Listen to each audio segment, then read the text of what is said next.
Thanks for joining us on our comic book coffee break. I'm Nick Gunning. I'm Eric Pickles, known online as Dusk vs. Tweak. You are Nick. Long time running with that screen name. Dusk vs. Tweak? Really settling Longer into than it. you know. Longer than you know. Oh, okay. AIM days. Really? AOL Instant Messenger days. I don't even remember. I think, mine was Clark Kent 419. Okay. Yep. I think we're looking at like 2004 as the origin. Pretty good. Dungeons and Dragons related, of course. Okay. Sure. So, Yeah, absolutely. Anyway, Eric, this week I'm drinking Dazbog Coffee's Russian Roulette Black on Ice, and it's a little dark. It's a little dark for me this time. Okay. I'm drinking Publix store brand root beer. Wow. Okay. And I've got this in a Friends mug. Like the show Friends. No. Okay. Yeah, it's All my right. wife's. I don't like the show. So Wait, you don't like it? Like you don't like it at all, Friends? No. Really? I guess I like Chandler. Yeah. I like Chandler Joey. and Monica. I always like Joey. I do not watch Friends. Okay. But anyway, Well, I got the Friends mug, and when you turn it around, I guess it's the cast of Friends. So, you guess. Okay. I hate Ross and Rachel. Yeah. So it's just not a thing. And I'm with you on that. I was never really into that. Like at the very beginning, but then like for the rest of the series, I was kind of like, okay, we've done this. My mug is from my very first library job. It says Cabin Fever, Adult Reading Program, Willard Library, Battle Creek, Michigan. Boy. I started there when I was 19. That mug is a cry for help right now too. Yeah, that's for sure. That's for sure. So, looks like you need some Shining. Friends. Yeah. Okay. Is Friends the one that always goes like, and don't you publish your name? Yeah. No, that's different. That's a different Friends show. the show where they're trapped on an island? Yeah. Okay. Yeah. Yep. I'd watch that, I guess. The Friends do Gilligans. Be fun. I mean, maybe HBO Max, This show is brought to you by the Radio Meanwhile Network. You can find more about this show and others like it at our network's website, radiomeanwhile.com. Other shows on that network include Three Nice Things, where we force ourselves to say 3 nice things about a movie with a bad and often earned reputation. It sounds like Bulletproof Monk was a real journey for the three of you. It was in a that stinker. episode. I meant to talk about it last episode because it's comic book related, but it's just not worth talking about. Understood. Understood. We've also got Radio 64 featuring video game music remix radio. 9021 Here We Go, a 90210 rewatch podcast hosted by a 9021 expert. You. And a 9021 novice. And previously on X-Men, a podcast that looks back on X-Men comics, movies, shows, characters, and more. Eric, let's talk some comic books. Let's do it. Who's starting? Well, I feel like I have a special thing that I want to share this week. So do you mind if I dive in with Yes, you can start then. Okay, well, as longtime viewers for the past 6 episodes now have heard, I've been reading a lot of Jack Kirby. I've been in a real Jack Kirby zone. And my wife found this thing online that the Kirby family is doing. It's called the Kirby Care Package. And you just get a box of like cool Kirby stuff. And so she surprised me by buying me the Cosmic box. And so I've got it. It's come. And so I thought I would share it. Yeah, today. Sweet. Listen, I love it. Right, Kirby in Dreamland, Kirby All-Stars. No. Let's do this. Kirby 64, Crystal Shard. You're jumping ahead, and I think you're going to be disappointed. Okay, I mean, I like any Kirby where he's like the little ball and it's like pinball or something. Can I ask a question? Now, yes. you misunderstood that I was talking about Kirby the character, but I said that this was put together by Kirby's family. I guess that's... You think like Kirby's family is like packaging things carefully and like going to the post office and stuff in your scenario? That's what you see? I guess, yeah. Okay. This is Jack Kirby. Okay. This is Jack Kirby, King Kirby of comic book fame. So you can see the box is very nice. You've got our nice Kirby dots here all over it. So right away when the box came, I was pretty excited. So let's dig into this bad boy. Go on. What? I was going to ask, because you got the Green Lantern thing, and talking about all this Kirby, it made me wonder, like, did he ever do anything with Green Lantern? Because that seems like right up Jack Kirby's alley.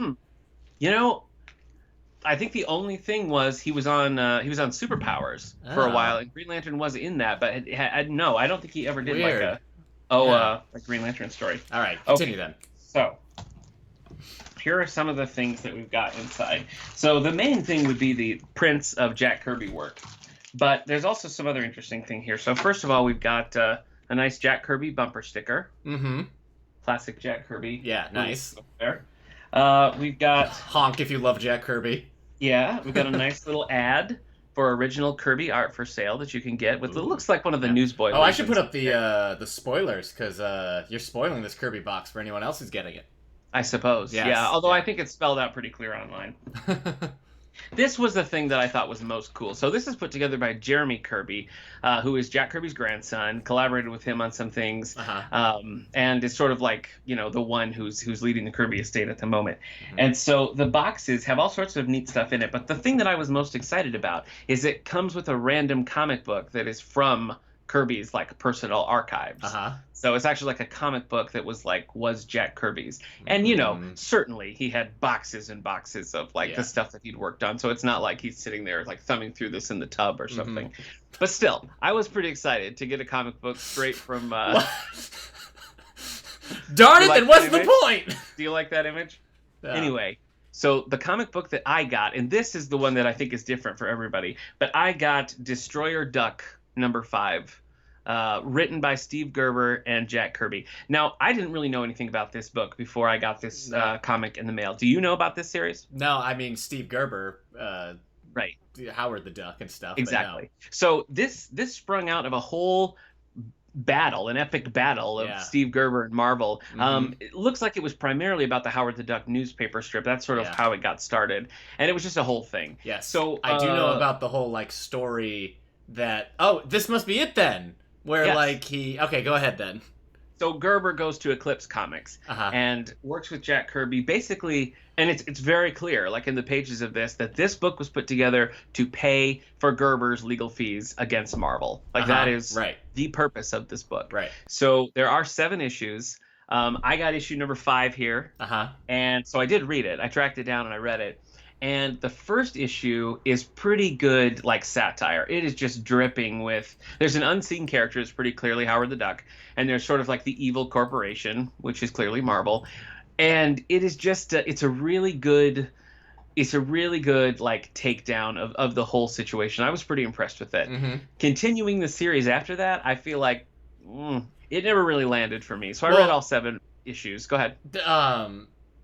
The whole thing of it is that he did it, and then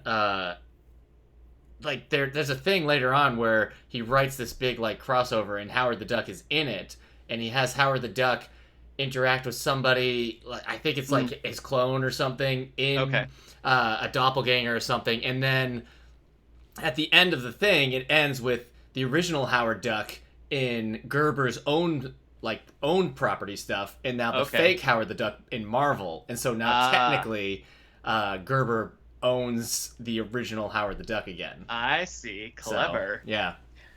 So that first issue, I think, is a first issue of Destroyer Duck, very well done. Pretty ripping satire of Marvel and the situation. Ripping. I wasn't a fan of the series going on after that. But now I own I've read Destroyer Duck. I've read no Howard the Duck.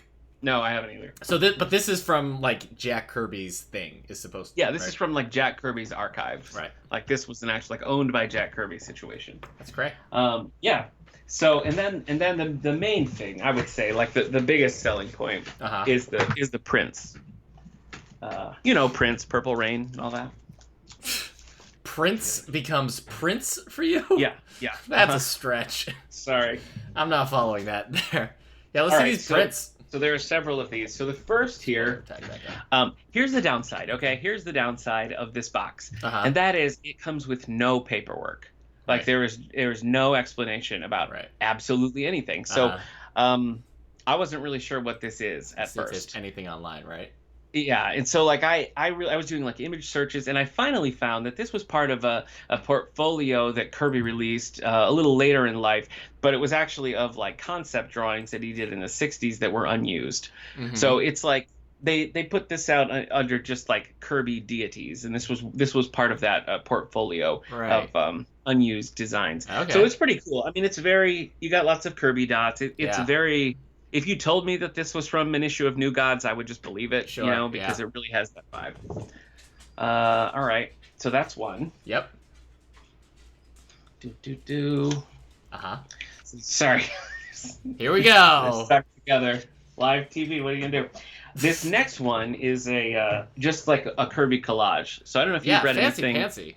Yeah, I don't know if you've read anything that has these collages in it, but like not with Kirby, no.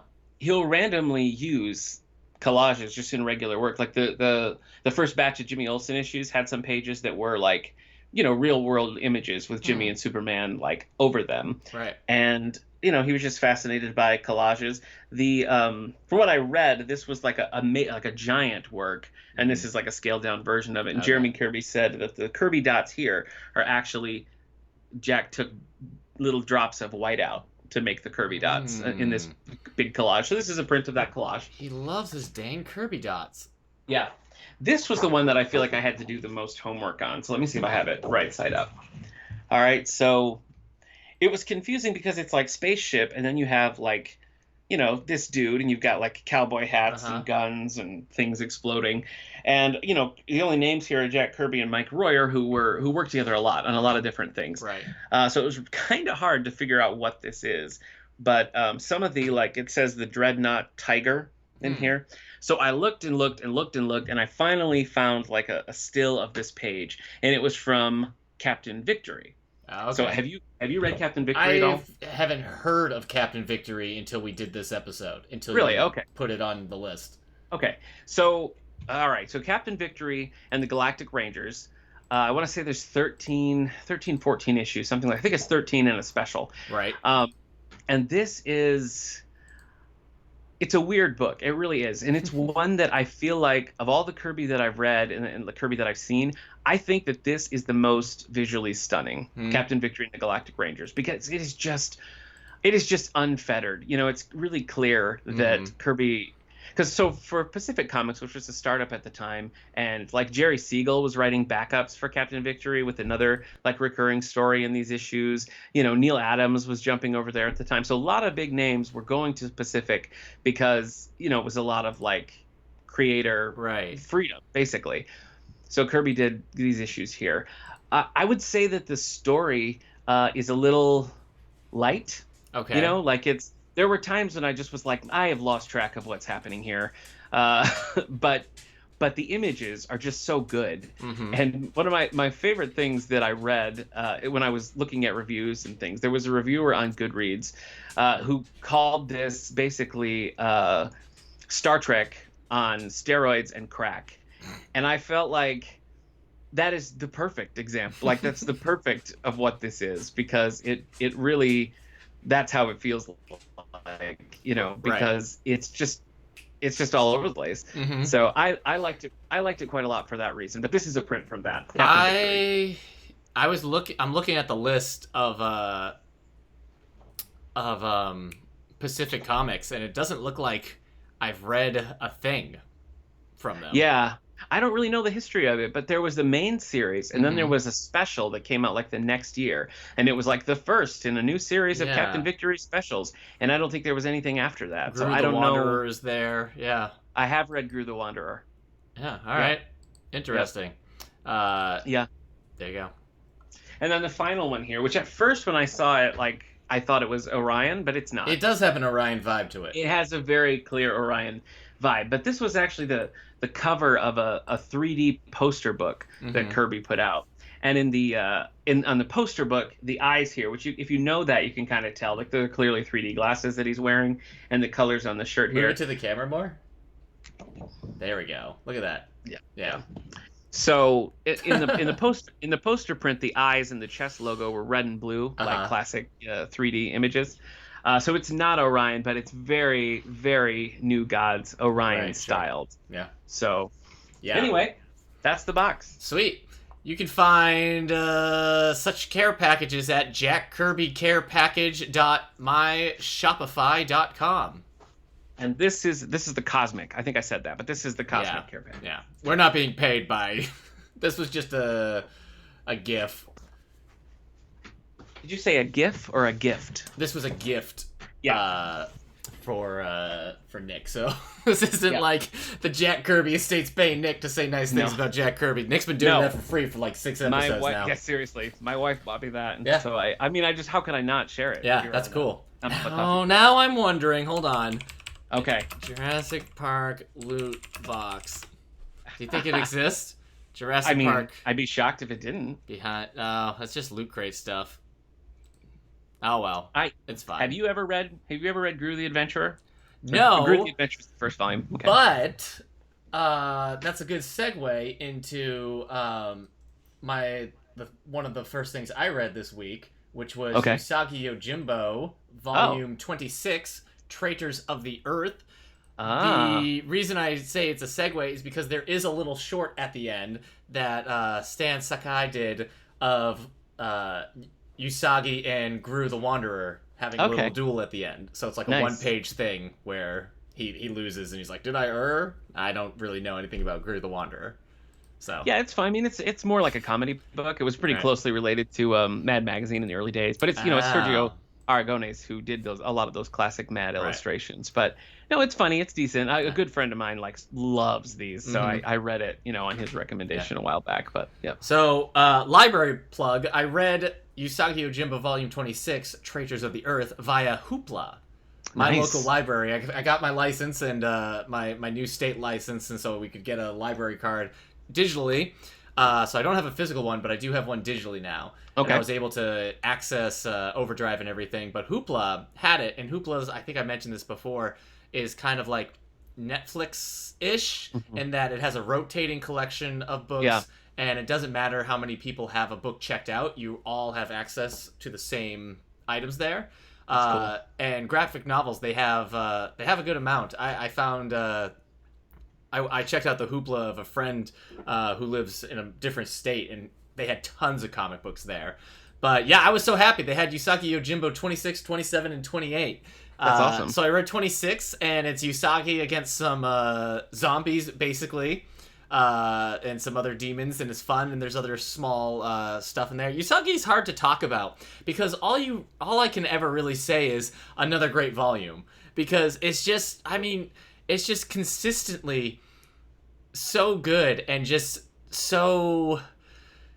I don't know, it just bats it out of the park every time by just doing what it does and doing it well. Just this samurai story that's been going on forever, it feels like now. And every volume is just a good read. Unlike... Wow! That's Nick's dog. Unlike, say, like Walking Dead that went on forever. And at the end, I was like, please end. Please end Walking Dead comic. But with Usagi Yojimbo, it's like, never end. Give me more all the time. So this was a good one. I think I've only read the first... Boy, fun with pets, right? I only read the first volume of Usagi, and before that I was really only familiar with him from, like, I want to say he popped up on the 80s Teenage Mutant Ninja Turtle show. I think he did, yes. The Ninja was Turtles... like a recurring character on there. The comic book versions of the Turtles ended up appearing in this comic back in the earlier days, and that was fun. Like, the four turtles just hanging out with Usagi Yojimbo. So, yeah. So you read everything up to this point, so they just happened to have the one that you were on? Yeah, this one I couldn't find other places, so they had this. Yeah, it's been one I've been reading. Like, my uncle had it, and I got some of his comics, and I read them, and but I never, like, until college, I never got the graphic novels, but my college library did interlibrary loan for, like, anything, and so I was like, get me Usagi Yojimbo Volume 1, and it was just smooth sailing from there, so. Yeah. Yeah. It must be a thing, because I remember Gru shows up in the first volume of Usagi too, so he must just pop up every now and then. Yeah, Stan Sakai tends to wear a lot of his influences on his sleeve, and is very I don't know what the word is. This volume ends with a picture of him and Stan Lee. Like he's very into sharing the things that, like, inspired him and stuff. Okay. Like one of the early volumes, I think, is like a straight up tribute to Seven Samurai. So yeah, Usagi Yojimbo versus some zombies, but then some other fun tales of him dealing with bandits. So nice. I love my Usagi. All right. Okay. What else? What have you read? Well, I feel like I read a lot of like off the wall things, mostly because of the Kirby box, like trying to figure out the different things that was in it. But the one Marvel thing that I read this week was Captain Marvel, Monica Rambeau. Is this the character is a new that collection that you It is a read? newer collection. I mean, I read it in single issues on the Marvel Unlimited app. But yeah, there is a collection out there. It's a problematic collection. Do you know this character at all? I know this character. My time with her, I think this is the character. I think she was in Next Wave Agents of Hate by Warren Ellis. Yes. Yep. And she was also a bit in it was Thunderbolts, but it was just a cameo. I haven't read too much with her in it, at least not under the Captain Marvel name. Yeah, she does go under a couple different names. Yeah, no, this is not a character that I don't think I'd ever read before. She is in the Captain Marvel movie. She's the little girl of Carol's friend. Yes, she's she's the girl, because the girl it takes place in the 90s. So yes, right. And so the girl makes some comments about wanting to like do what Carol does and all that. So little hints there. I think they said they. Oh man, maybe I'm wrong. I think they cast her the adult version. Did they? Now I'll double check while you talk.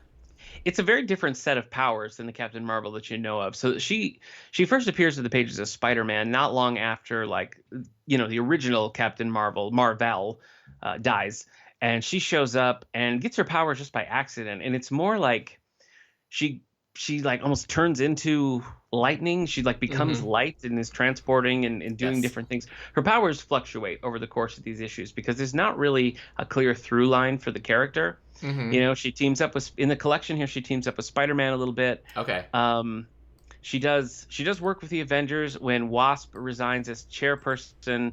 Captain America nominates Monica to take over as chairperson of the Avengers, which she does that for quite a while. That's a lot in Next Wave. They talk about that a bunch. Yep, she does. There's a nice issue that's not collected here, but I read it just to sort of fill it out. Was a Doctor Strange team up where she and Scarlet Witch team up with Doctor Strange to fight Dracula. That was a decent story. She's got two one-off like just specials, two just titled Captain Marvel a couple of years apart. The first one's pretty lame because for whatever reason she's depowered, only has like minor powers, and a lot of it is her just sort of struggling with that. The second one by I want to say Dwayne McDuffie, who wrote this, was a little hard to read like in this moment because it was very it was about white supremacy and racism and her standing up against that sort of thing. So that was probably the best showcase for the character, just because she had her powers, she was independent, she had the most agency in that one. Overall, it made me interested in the character, but I wouldn't necessarily recommend the collection because it is kind of a hodgepodge assortment of issues. Because it's really it's like she's not a primary character. When Marvel when they put these collections together, because the character is now in the movies and whatnot, and they're like, oh, we never gave this character their own series. Whoops. Here's an issue from here and here. Please ignore the fact that we never gave this character their own series. And I was right. It's Teyonah Paris has been cast as the character, and she's going to be appearing in the WandaVision show. If that ever happens at this point. Even Winter Soldier and Falcon has been delayed, so who knows? I know that she's the main character in a series called Divas, which I've never read. And it's her and Firestar and a few others. The only reason why I know about it is because I was looking for what Firestar was in. And I came across it. But I know that she's in that. But overall, I would say a pretty underutilized character. But what little she had to do... But that's how you feel about Firestar as well. True. No, go on. No, I just think it made me, like I said, it made me interested in the character. But the collection is like half the time she's depowered. She, she's like using sexuality a lot to like manipulate the villains. I just don't think, I feel like they had this really strong idea for a character, but never gave her a showcase. So they're just kind of like tossing her in places that don't always fit. So all that to say, I'm glad that Marvel has cast her, and I hope that they use this character and elevate it, because in the first time we see her in the Spider-Man run, Spider-Man's hardly even in that issue. It's really just a Captain Marvel debut. So cool character, lackluster collection. What do you got? Did you read any Marvel this week? Yes. I was gonna talk about Cadillacs and Dinosaurs, but Oh, I sure. haven't. Yeah. All right. No, I read Cadillacs and Dinosaurs this week. Let me move that down there a little bit. Nice. Okay. It's by Mark Schultz. It's so strange figuring out how this is collected because I never realized this. My wife got me this for Christmas or my birthday.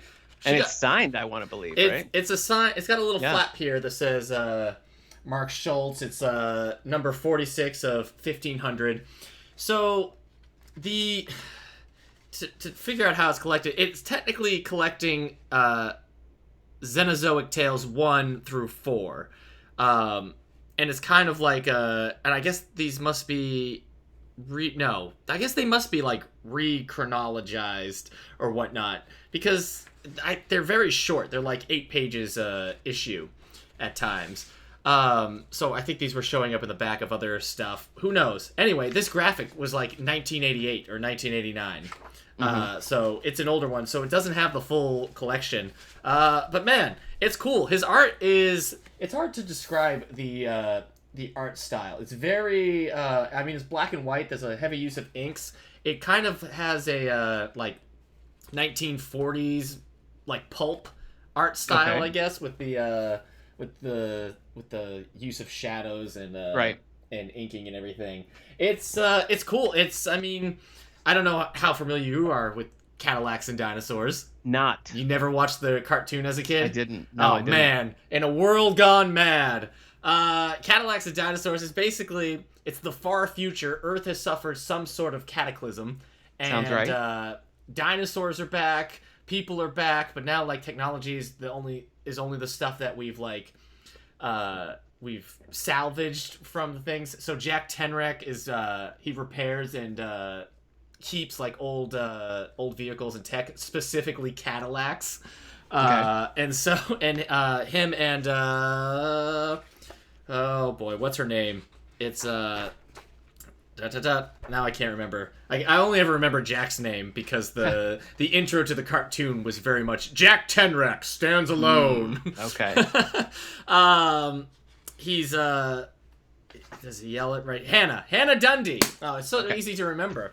Hannah Dundee, and they go underground sometimes. There's a bomb, but there's some dinosaur action in here. They've got a T-Rex and an Allosaurus in this thing. There's a weird swamp issue that's kind of like a horror episode where like a guy has done this experiment to control the brains of other dinosaurs, and his brain just like falls out through his eyeballs, and it's just like, wow, it feels like Alan Moore's Swamp Thing for a second. But yeah, it's I don't think the series is ever finished either. So like what even if I got the complete collection, it wouldn't be done because he's never done it. Mark Schultz.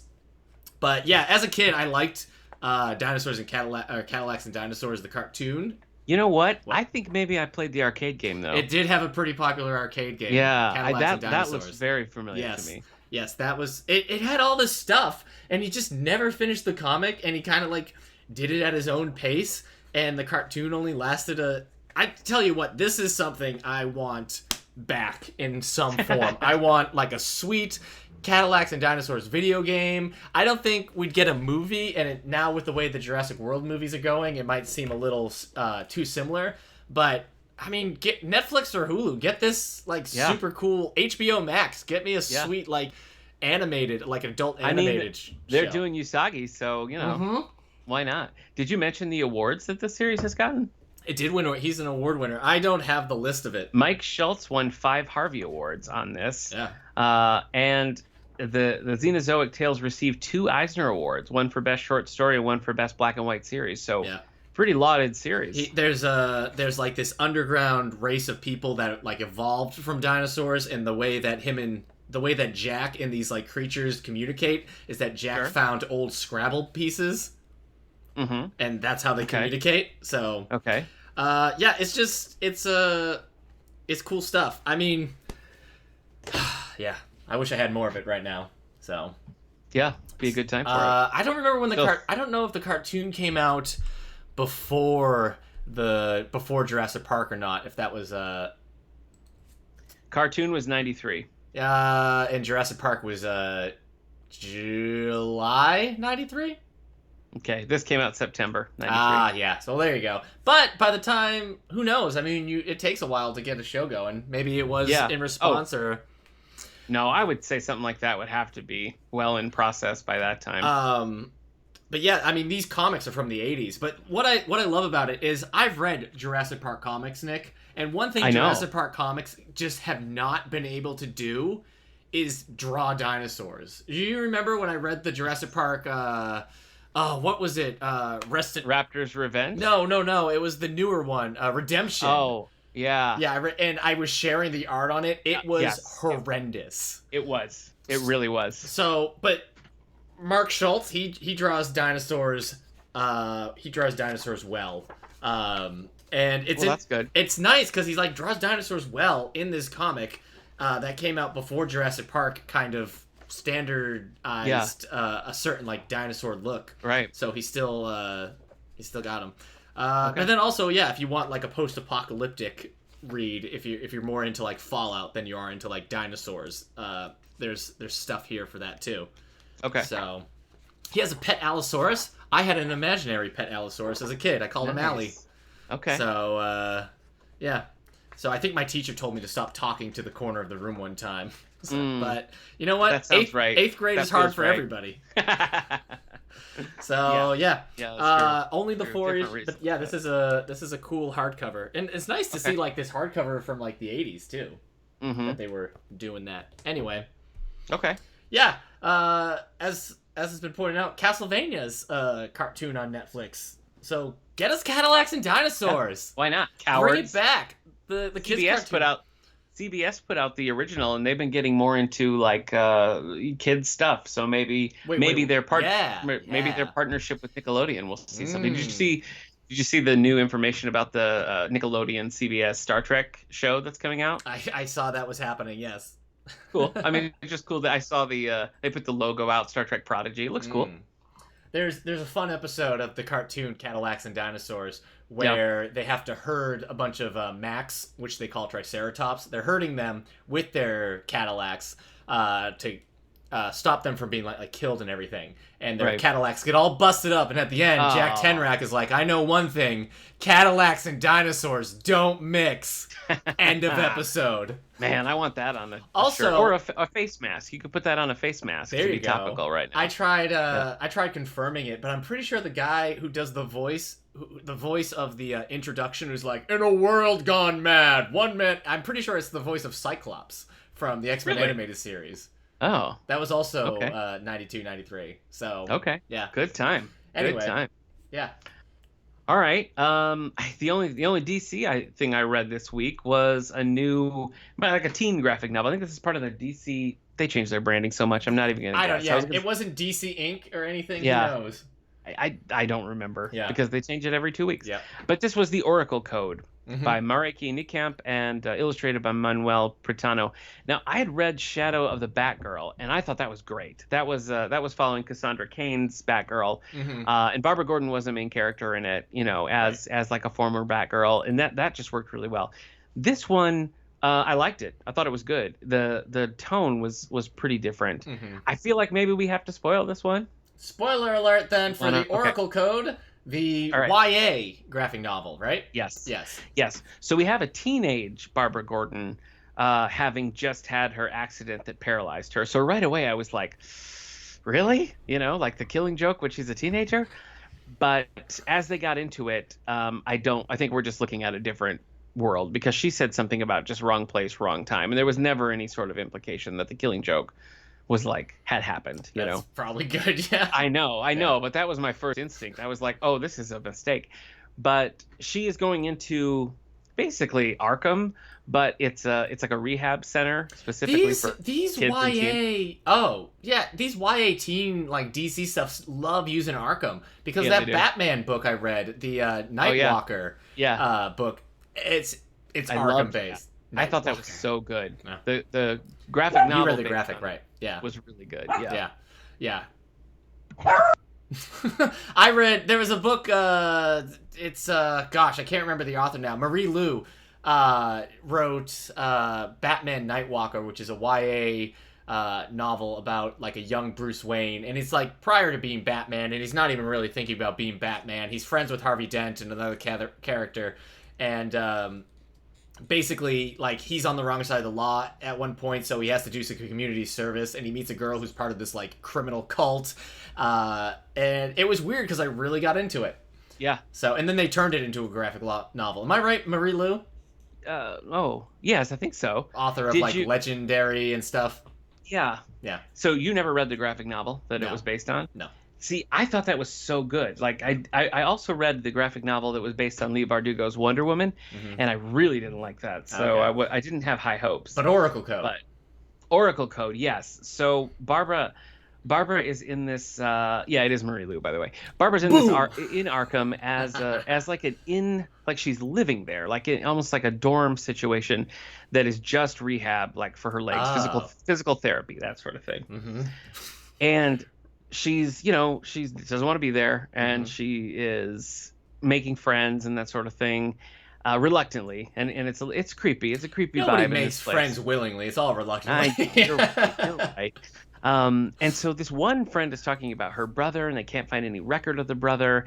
And then this friend goes missing, and Barbara's still like trapped inside. So she's trying to like get into the old wing and hack into the files and figure out what's going on. And it's all sort of about her figuring out her identity as Oracle. So she doesn't start like with that in there, but that's what they're working towards. She's sort of using this time to realize that being Oracle is like her calling of what's going to happen next. So you get sort of we still have spoilers up, right? Yeah.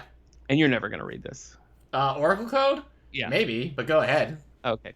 Well, we get to this point where it seems like it's sort of a mad scientist situation where they're genuinely trying to like fix these problems, but they're doing it by, experimenting on the patients there. In Arkham? I know. And so then it's sort of like Arkham is not going to be this anymore. Like the government's taking it over, and it's going to be, and then it sort of becomes Arkham Asylum. Was the impression that I got from that. All right. But, I thought it was worth the read. It didn't deviate too far. I thought of this series, the Zatanna one is the only one that I thought has been a real stinker. But Shadow of the Batgirl, I would recommend way over the Oracle Code. But Zatanna was more like a junior graphic novel. Was it? I think so. Oh, I guess. Sort of like with Green Lantern Legacy. Yeah. Which was also very good. But yeah, the Zatanna one's the only one that I haven't really gotten into. All right. What else is on your list? Okay. I read another Storm comic this week. I think you've read this. It's Ororo Before the Storm. I think it was one of those Marvel Digest? It was. Okay. I thought that as soon as I opened it because it has a very like manga influence. Yeah, it has the look in the graphic. Yeah. That was the thing too about those Marvel Digest. They went very very hard into trying to like capture also like the manga crew at the time with their art style and everything. Very and the writer of this Mark Sumerak, he wrote a lot of stuff like this. A lot more Marvel Digest comics, a lot of like the Marvel kind of kids, like the Spider-Man Adventures, which we read a few of before. So Aurora Before the Storm is just the story of a young Storm, a young Ororo, as a kid, post her parents being killed in that bomb that collapsed their house and gave her claustrophobia. But, is she claustrophobic? Oh, okay, all right. They never talk about that. But it's also prior to her working with the Shadow King. Okay. So, before the Shadow King and all that stuff. So it's just this, but it's also, I think, the origin of her opal. Oh, yeah. That she wears. So it's one of those, like, origins that we didn't ever need, like in X-Men Origins Wolverine, where the jacket. How'd he get that jacket? Oh, from a kindly Kent-like couple in the middle of Canada, who may or may not be Alpha Flight. We're not sure. Yeah, they're the Hudsons, but boy. Anyway, Aurora Before the Storm. It's fun. I mean, I think it'd be interesting because it does kind of deal with like grander comic book X-Men continuity. Like there's hints of the 12. It's dealing with maybe the rise of Apocalypse and his servant Ozymandias. I think I said that name wrong, but I might have said it right. Who knows? No way of learning that.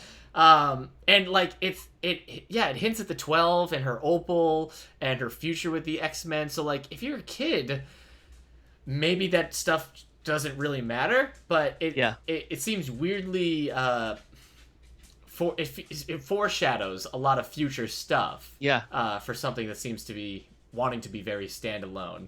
I know. Yeah. And she doesn't really. She at one point she has wind powers to get out of. She's under a bunch of rocks and she battles her claustrophobia by using her storm powers. But that's the only time in this. So like, if you're a kid who's watching like the cartoons and the movies, you're like, I want to read something with storm. I mean, this is fun, but you're not getting a lot of like storm action. It's very like Aladdin inspired. It feels like at one point they even called them like rats and everything, and it's like, what's this? A street mouse? Yeah. So yeah. I don't know. I remember liking it. You know, I didn't. I think I gave it 3 stars when I was rating it, but I feel like it did toe a pretty good line of being interesting without. And I thought what you're saying about the foreshadowing. I thought it was decently done. Sometimes that's such a hit you over the head situation. It's very low grade foreshadowing. It is. It's fun. It like as a standalone like story of like a girl thief, like a child thief. Like that stuff. It's fun because she's like part of a crew and their teacher has them go on these missions and everything. They're hired to do this job that's like in this temple, so then you get like some stone mummies and everything like that's like it's that kind of fun. But like as a storm book, I don't know, it's in like I get it because like I've seen her like in the X-Men comics, she, you know, you see some of her past as a thief and everything, but as somebody who's like, give me a storm book, it seems like it wouldn't necessarily be the storm book. But at the same time, I don't know, she's not the best solo character, so maybe this is the best time to make her a solo character. I think it's a good use of the character. I hear what you're saying, where you don't get a ton of the big like splashy wind. She is very much Storm the character though, because a lot of what makes her is here already as a kid. So well, I mean, it's definitely a book for X-Men fans. I don't think it would be maybe the thing you give to somebody who's like, who is this Storm I hear so much about?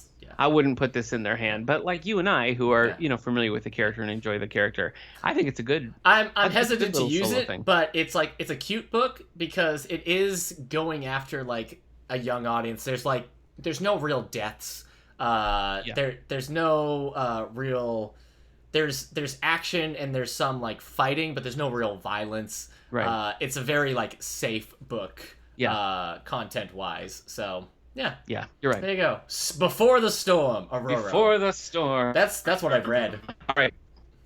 Okay. I only have one more thing I want to tell you about. Go ahead. And that is some Archie comics. Well, first, I sent you that I found that there's an Archie Unlimited that you can get all the digital Archie comics that you could ever want, which I didn't do. I resisted the urge. Wow. But I know, but I did find something cool in there that my son and I have been reading together, and that is there's several DC Archie crossovers. So there's the Betty and Veronica and Harley and Ivy, which is not so great. Right. There's Archie and Batman 66, which weirdly I have not read. And my son has been really into the Tiny Titans stuff, and we found a Tiny Titans Little Archie crossover collection on the app. So I got that on the app, and he and I have been reading it. And that's been a lot of fun. Those are cute. I mean, those are mostly cute than substantive, but like a good Archie comic, they're just pleasant. Right. So that's what I've been reading as far as like classic stuff. But with the new series, right now written by Nick Spencer and Mariko Tamaki, I read volume 2 of this era, which is called Archie and Sabrina. Right. Because both Archie and Sabrina have a new like ongoing comic. Are they both written by Nick Spencer? Well, no. The Sabrina comic, it doesn't seem to connect to this in any way. Okay. The Sabrina is by Kelly Thompson, and I highly recommend that. I loved that. I thought that was really good. Mm-hmm. Volume 1 is out now, and Volume 2 is coming out later this year. So I do recommend that. But no, this is after the was it Mark Waid relaunched Archie, and they did 5 or 6 volumes of that. Yeah. Chip Zdarsky was doing Jughead. And there was about Yep. 3 volumes. A couple Josie and the Pussycats and other standalones. Mm-hmm. This is kind of like a relaunch of that, Mm-hmm. with like I said, Nick Spencer, Marco Tamaki here. But the first volume is all about like Betty and Veronica are trying to figure out like who Archie's secret girlfriend is, because everybody went away for the summer except for Archie. Right. And we learned that it's Sabrina. That's pretty early, pretty obvious. So I don't think that's a spoiler. And the second volume goes back and sort of fills in that summer of how they got together and everything. But it's doing sort of a cool thing where it is bringing in elements of the Sabrina story, where her aunts are very much like, we're here on a mission. You don't have time to like be running Hail around Satan. with freckles. No, it's not like Chilling Adventures of Sabrina. Okay. No, it's not.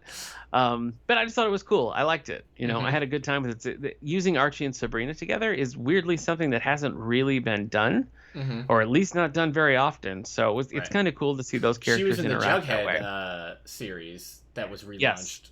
Yes, for like a volume. She and Jughead sort of like had an almost thing. Which Yeah. was that was Chip Zdarsky, and then Ryan North took that over. Yeah. Sad news too. I mean, Sabrina got canceled. Netflix canceled Sabrina. Yeah. So. Surprised by that. Yeah. I read an interesting thing where people are saying like Netflix just doesn't see any currency in having shows that marinate like 7 or 8 seasons like we're used to, that because like Dead to Me was also canceled. Yeah. The Christina Applegate, Linda Cardellini show, which they managed to really like find things to do with that, and it ended on a pretty intriguing note. So surprised that happened. So I hope. Yeah, I mean Netflix. I mean it's just it's event scheduling, right? Yeah. You have to have something that has a big release thing that everybody's talking about and resubscribing for, and then you have to do the new thing. Yeah. So it's see.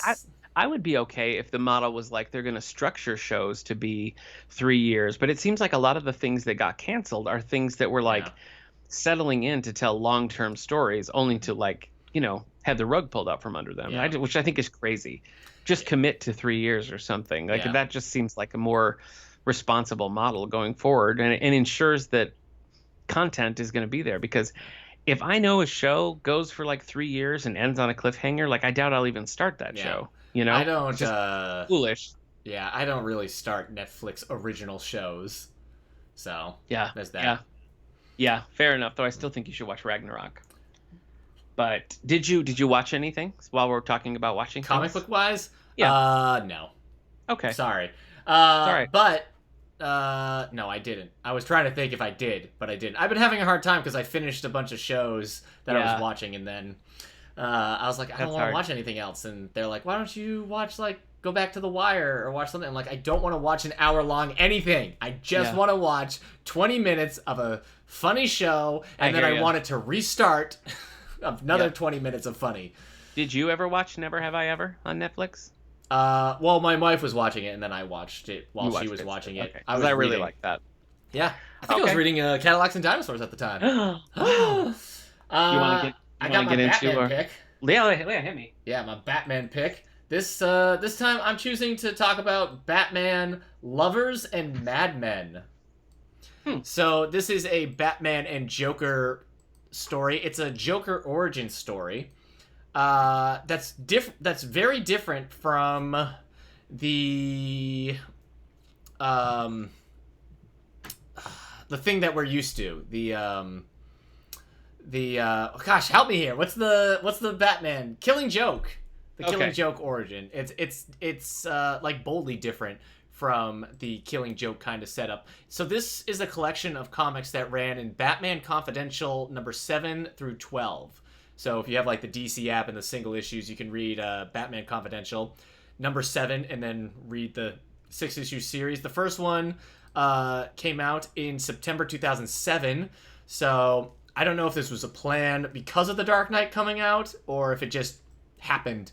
But yeah, it's the story of the Joker. I think he's called Jack Napier in here, but basically it's this like assassin who's just this guy who's very good at being an assassin, and he's getting bored with life. He's thinking about just ending it all. I can't remember if he's thinking about killing himself or he's thinking about just quitting it. And at one point, Batman shows up, and it like changes his life. It's not where like right away Batman just punches him in the vat and everything. It's where he sees Batman and he's just like, this is it. This is the future. This is what I want to do with my life.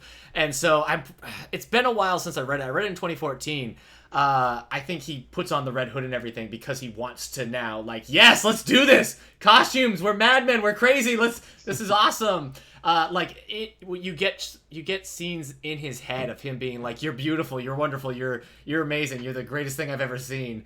And so Batman's existence, it makes the case for Batman's existence brings out the insane criminality of these characters. Like, this guy would have just packed it all in, but as soon as Batman showed up, it struck the crazy gene in there. Well, that's kind of a similar thing that J.M. DeMatteis was looking at in his Joker story. Yeah. It was the same kind of deal. It was like he could kind of hold it together, but Batman being there was just too much. Yeah. So it goes through the whole, vat chemicals and everything. And it's interesting because, oh boy, I'm going to screw it up. But at the very beginning of this series, it starts with Batman saying the city is quiet, which is nice. Like, there's a difference between quiet and silence. Right. And it just feels like it's a quiet night in Gotham, and that's good. And at the end of it, because of this, he feels that Gotham is silent, and because silence is what happens right before you take a breath or say something or make a move. So it leads to that kind of like, now that the Joker's shown up, things are gonna get even more crazy. And yeah, I really like this. I thought it was written very well. It's by Michael Green. I thought I wasn't going to like it because I was like, oh, I'm so sick of Joker origin stories. Yeah. And this one, whereas, like, Killing Joke is very much like, maybe it's multiple choice. Maybe this was how my origin, maybe not. And this one is doing a lot more of a concrete origin story, but I don't think it's necessarily canon. Okay. But I liked it. The art was kind of sketchy and cool. It's a strong Batman origin tale. So, nice. Or Joker origin tale specifically. Nice. So, yeah. The J.M. DeMatteis one is called Going Sane. I couldn't think of it. Yes. But this is this is Batman Confidential Volume 2 is really how it's put out there. Lovers and Madmen. My local library at the time had it and had a bunch of like random Batman collections. Like, I read another one that was set like early on, but yes, Lovers and Madmen. Well, the whole premise of the Batman Confidential series was to retell these classic things where people could do whatever they wanted, really, and not worry about continuity and all that. So probably some interesting stories in there. It ran for a long time too, and I don't know how I never read any of these, but it's a long running series. All right. Well, I did dig into my quarter bin today, and I've got to say, this is the first time where I revisited this and I was like, what the heck is happening here, and how do I find the next volume? So I'm gonna have to see if I can figure out this story, like on Marvel, the Unlimited app or something, because I need to know. But today we're going to be talking about Fantastic Four, number 179 by Roy Thomas and Jerry Conway. 179. 179, illustrated by Ron Wilson and Joe Sino. So let's see, I've got it right here. Take a look at that. There it is. Exciting cover. Yeah. You don't forge your comics, you just bag them?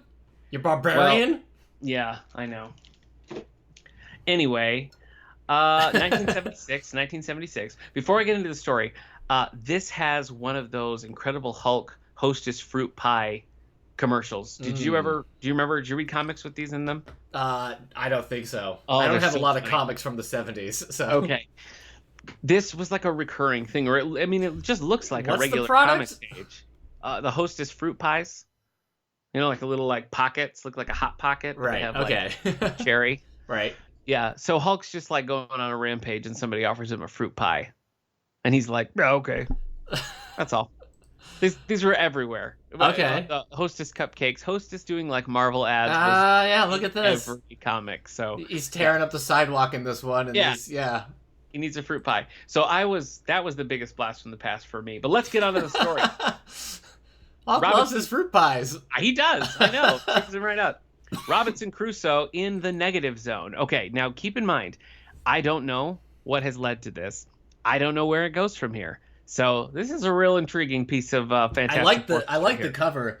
They're facing their deadliest supervillain of all, Reed Richards. Like that hasn't been the case for 176 issues. That's true. Oh, Metalloid. I don't think they ever said this character's name in the inside, but Metalloid. Okay. Human Torch also never flames on in this. So. But he's on fire in the comic. On the cover. I know that. Weird. False advertising. You can't trust comic book covers. Richards is floating in the negative zone. Oh, goodness. He's remembering his battle with the Frightful Four and how he got to the negative zone. He thinks he's okay, but he's attacked by phantoms, which to me felt very much like the Phantom Zone and the Phantoms, but whatever. So Reed is attacked by phantoms. He fights them and then is like tired, so he falls asleep on like a meteor or whatever the meteor equivalent in the negative zone is. Meanwhile, back at HQ, another Reed Richards is just chilling with the Fantastic Four. So right away, you know something's wrong. At least Sue does. Sue is noticing that Reed is being a little unfeeling. He's just being sort of like very like by the book. The others are really noticing. I know. Johnny is distracted hitting on Tigra. He calls her a foxy lady. But she's a tiger. She's a tiger woman. Why would you say like she's a pussycat? Yeah. A foxy lady, tiger cat lady? Yeah, I'm sorry. Get it together, Johnny. Ben, meanwhile, is being hit on by Thundra, and he's like, Alicia is my girl. I don't want to just stop it, Thundra. All right. So Logie Reed, this is like alternate Reed. Okay, so Logie. Logie Reed. Yep. The opposite of Reed is Logie. Yeah. Okay. Yeah, Logie Reed. So Logie Reed snaps, and he's like, everyone, just get back to work. And everybody's like, whoa, okay. And nobody really notices because Reed Richards is kind of a jerk, but they go off the way.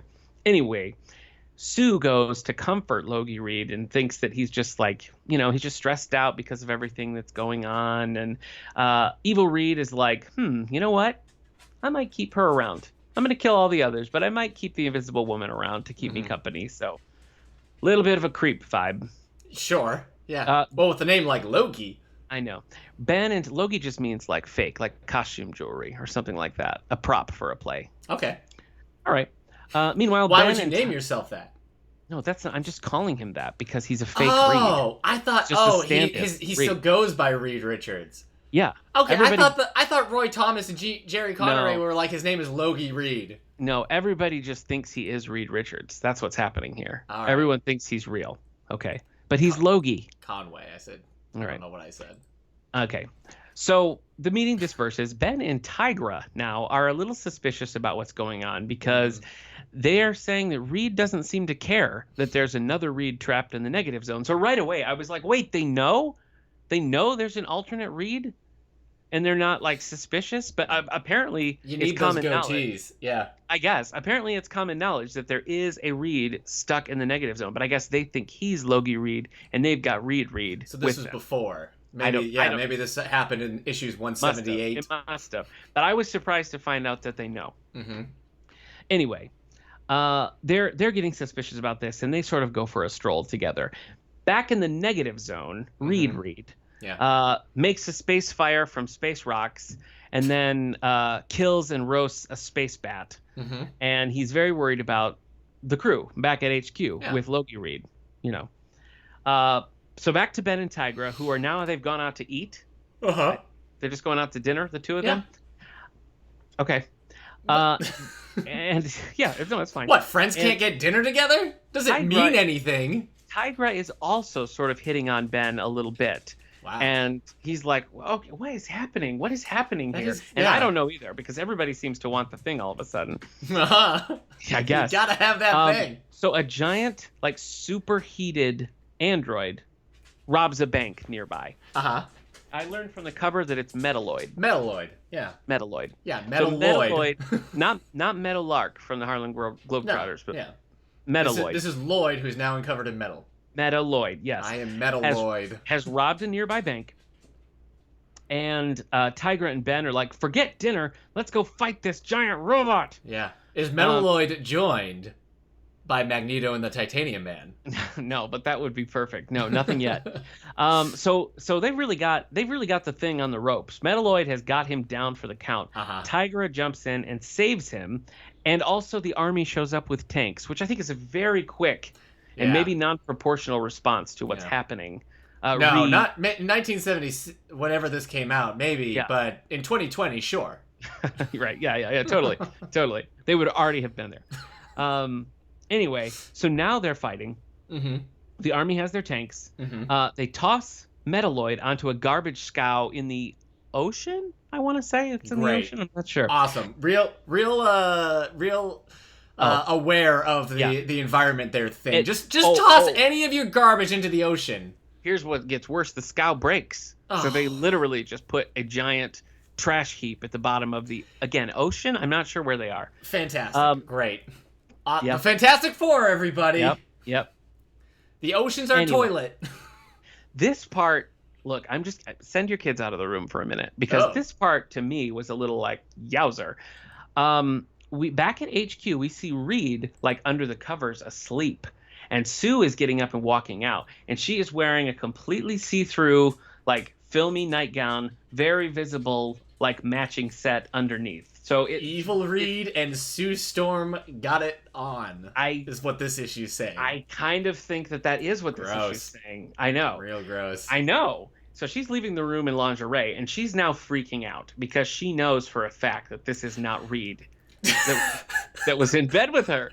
And I was like, oh my gosh, 1976, jeez. I know. So back in the negative zone, Reed is working on digesting... Reed has never been such a generous lover before. OG Reed is in the negative zone, working through digesting the space bat that he cooked over the space rock fire. That's what he's busy doing? Digesting the food? Yes. Specifically, it says that in the comic, that he's digesting the space bat. And then he's attacked by a Nihilus. The end. Oh, all right. Well, that's... No, man, I like a Nihilus. The end. I don't know. Yeah, man, that sounds kooky. I mean, but don't you just have to know? Don't you just have to know? I'm glad you do. Oh, you don't want to know. You don't want to know. No, what? What would I need to know? What happened? There are somehow two Reeds. And that is a known fact. And everybody seems pretty chill about leaving the other Reed in the negative zone. Meanwhile, Sue and Logie Reed maybe just got it on. I guess it's just one of those things. Everyone wants the thing. Everyone wants to get with the thing. 3 women are chasing the thing. This Fantastic Four book does really seem like its libido is very active. I know. Everybody seems to be in heat. Yeah. So. Yeah, it says right here, the shocker you never expected to see. And you know what? They're right. You think that's the part? You think that's the shocker you never expected to see? I think it's that Reed is a supervillain, but again, this doesn't happen. Thing does fight Metalloid. I'll give you that. That does happen. All but right. where's Reed digesting a space bat on the cover? That doesn't sell. Like showing Mr. Fantastic on the toilet with his phone being like, darn it. Okay. This is not sitting right. Well, that's it for me. My fantastic eyes were bigger than my fantastic stomach because I'm going to have to find out what the H is going on in this situation. All right. Well, worth a quarter? Yeah, man. Yes. Boy, it's funny. We didn't even have to put the spoiler tag on there because it's like at the end you don't know anything. I can't tell you anything. I can't even tell you if Reed successfully digested the space bat. That was left open. Yeah, I don't know. A Nihilus. Well, I only saw him for a moment in this volume, but if I've tracked down issue 180, a Nihilus in the like big crossover series, the big space one, Annihilation, that happened in 2006 or 2007. Oh, I think I read that. Annihilus does not play around in that. I tell you what. So, and it would have been nice to know that beforehand. Wouldn't have been Quasar. Oh, pour one out for Quasar. Yeah. To Quasar, unless he's back. And then, I don't know, I'm still having some more. Well, that's all I have now. I did buy some $4 frames at Walmart to frame these Kirby prints, so nice. I got to find a place to put them because I do like them. Yeah, thank you. I meant to talk about some New Mutant stuff because I finished a part of it, but I'll talk about it next time. Okay, you know what I didn't say? The last week when I was talking about that Iron Man issue that I read had the Eternals in it, and that was the first time I've ever read anything with the Eternals. Okay. So that was like my introduction to the concept of the Eternals. All right. I've read The Eternals by Neil Gaiman. That was my first time reading anything. Well, now I got to go read the Kirby classics after I figure out what's happening in the Fantastic Four. That's true. In 1976. 1976, yeah. I don't know. I don't know anything about like the Fantastic Four in general. So I don't know how this Roy Thomas, Jerry Conway series is thought of and looked back in. Well, I can tell you that I'm going to get to the bottom of it. Mm-hmm. Do you want me to tell you? I've got some notes here on the issue. I can tell you about what happened in the previous ones. No. Okay. No. You're just going to do it. I'm going to do it. What the heck? Have we never met? Yeah. All right. I'm sorry. All right. There we go.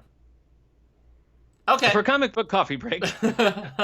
Yeah, where's our ending? Again, this show has been brought to you by Radio Meanwhile Network, and you can find more shows like this and more about this show at the network's website, radiomeanwhile.com. You can find past episodes there, and you can find past episodes on YouTube as well. I've been Eric Mickles, known online as Dust vs. Tweak. I've been Nick Gunning, and Eric and I also co-host the podcast, The All the Book Show, the official podcast of the David A. Howe Public Library. And on July 27th, we'll be dropping a special interview we did with Mike Quinn, all about his time working with the Muppets and Lucasfilm, portraying the character of Nine Nub. And we talk a little bit about Jurassic Park, Rocky Horror Picture Show. It was a great interview. So find that over at soundcloud.com/allthebooks. Yeah. Bye. All right. Bye.